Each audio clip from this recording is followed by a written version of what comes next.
Hey there everyone, welcome back to Gaming Basis, and on today's video, I'm gonna show you how to download Squad Busters on your device. So let's get started. Now on your device, open up your App Store. It will be the Google Play Store if you are on Android and the App Store if you are on iOS. Now in the search bar at the top, type in Squad Busters.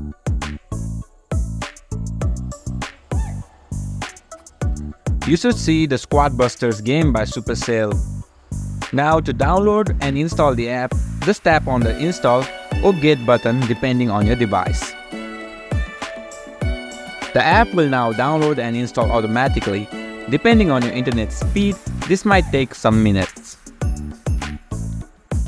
Once the download is completed, just tap on play to launch the game. And that's it. You have downloaded and launched the Squad Buster game. If you have any question or run into any trouble, just leave a comment below and I'll try my best to help you guys. And don't forget to like and subscribe to my channel for more gaming tips. And be sure to hit that notification bell so you never miss a future video. Thanks for watching.